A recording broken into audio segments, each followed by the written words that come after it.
Several incidents of minorities being assaulted and tortured keep coming to the fore from Pakistan, unfortunately on an every week basis. Apart from Hindus, targeted killings of Christians and Sikhs have also surfaced from the country. Just last week, a member of the Sikh community identified as Manmohan Singh was killed in Peshawar.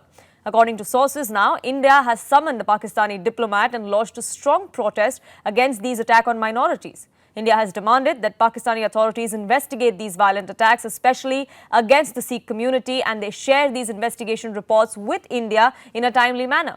Remember, this is the fourth such attack on a Sikh minority in just the last 3 months, which is why alarm bells are ringing.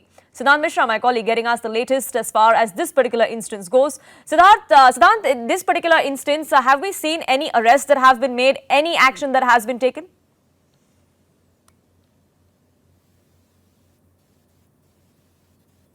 That Indian government has lodged protest objection to what is happening in Pakistan, and perhaps the High Commissioner here, Pakistani High Commissioner, was summoned by Foreign Ministry, and in fact he was conveyed about the concerns and disappointment of Indian government over the killings of members of Sikh community. Now, this is perhaps second or third such incident where member of Sikh community has been targeted.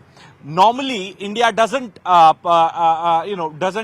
flag off such killings or perhaps such brutality against the minority community to the Pakistani diplomat here in Delhi quite often. But this time around, if it is done, then perhaps the issue of minorities in Pakistan has become a part of India's foreign policy for Pakistan. Also, this is the same Pakistan which time and again have been raising the issue of Kashmir and perhaps makes accusation on India for human rights violation in Kashmir. And in fact, they lobby really strongly with cabal in London, in Washington DC, to speak against India on the issue of Kashmir.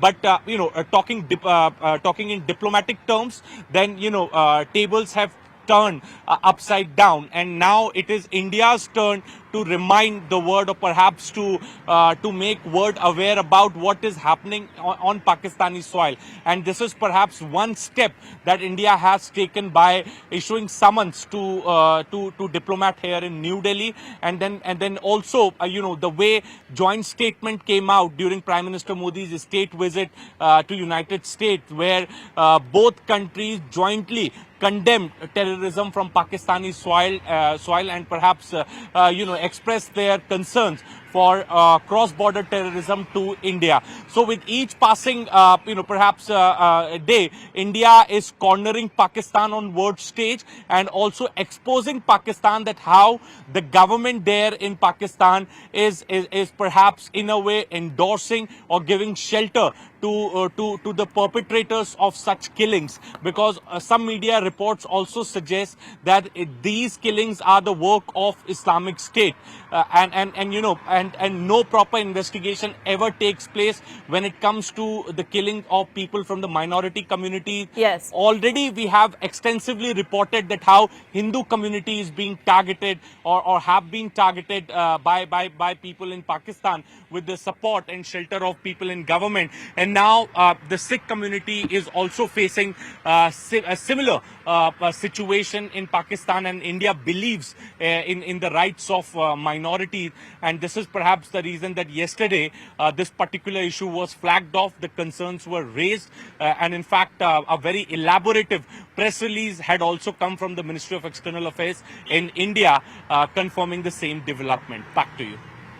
And we've seen that this is not just against one particular community, it's against all minorities in Pakistan. We've seen attacks on gurudwaras that have happened. We've seen the misuse, as many has claimed it, of the blasphemy law against several members of the Christian community as well. And as far as Hindus go, just recently we had a diktat that came to the fore from the education department of the government saying that no Hindu festivals like Holi should be celebrated in any university.